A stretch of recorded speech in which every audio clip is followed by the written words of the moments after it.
There's a belief almost everyone grows up with: work hard, get a good job, stay loyal to the company, and eventually you'll become financially successful. It sounds logical. After all, that's the path most people are taught from childhood.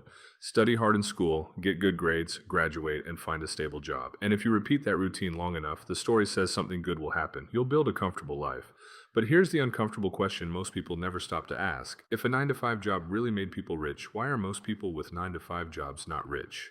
Look around. Millions of people wake up every morning, commute to work, spend 8 or 9 hours inside an office, answer emails, attend meetings, and solve problems for their company. They do this 5 days a week, month after month, year after year, sometimes for 30 or even 40 years. And yet, most of them never become wealthy. Not poor, but not rich either. Just somewhere in the middle. Stable enough to survive, but not free enough to stop working. Now, to be clear, having a job is not a bad thing. Jobs are important. A job gives you income, experience, and stability. For many people, a job is the first step toward independence, but stability and wealth are two very different things, and this is where most people misunderstand the system, because a job is designed to give you income, not wealth. Income is the money you earn while you are actively working. Wealth is money that continues growing even when you stop working, and those two things operate under completely different rules. When you work a 9 to 5 job, your income is directly connected to your time. 1 hour of work equals 1 hour of pay. Your employer buys your time, and in return, they give you a salary. This system works well for survival, but it also creates a ceiling. Because time is limited. No matter how talented you are, no matter how hardworking you are, there are still only 24 hours in a day, which means there is also a limit to how much money you can earn from selling your time. Even when people receive promotions and raises, their income usually grows slowly, but something else grows much faster.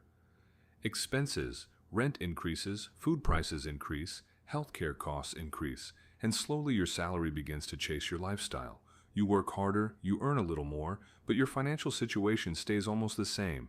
Economists sometimes call this the income treadmill. You keep running faster, but you're not actually moving forward. Now here's the part most people rarely think about. If jobs truly created wealth, employees would be the richest people in every company, but they're not. The richest people are usually the owners, the founders, the investors, and the shareholders. Why? Because they don't sell time. They own assets. Assets are things that generate income repeatedly.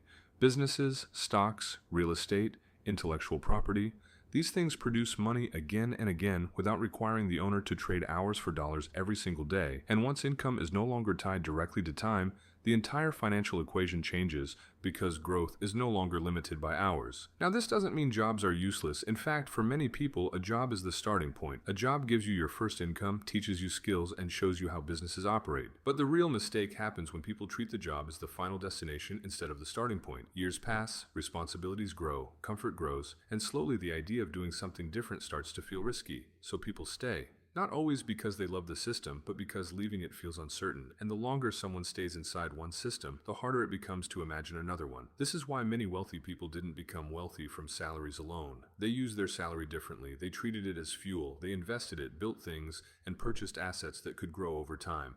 Because they understood something very important. A job can pay you, but assets can multiply your money. And multiplication is where real wealth begins. Now, this doesn't mean everyone should quit their job tomorrow. That's not realistic and it's not necessary. But understanding the difference between income and wealth changes how you think. Instead of asking how to get a higher salary, you begin asking a different question. How can I build something that grows?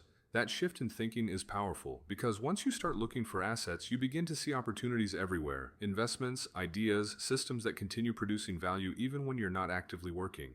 And over time, those systems can grow far beyond what a salary alone could ever provide. So the real question isn't whether a 9 to 5 job can make you rich. The real question is this: are you only working for income? Or are you also building assets? Because income can support your life, but assets can transform it. And that difference determines whether you spend your entire life working for money or eventually reach the point where money begins working for you. That's the difference most people never realize until many years have already passed, and by then the system they trusted for decades has quietly kept them exactly where it wanted them, working, stable, but never truly free.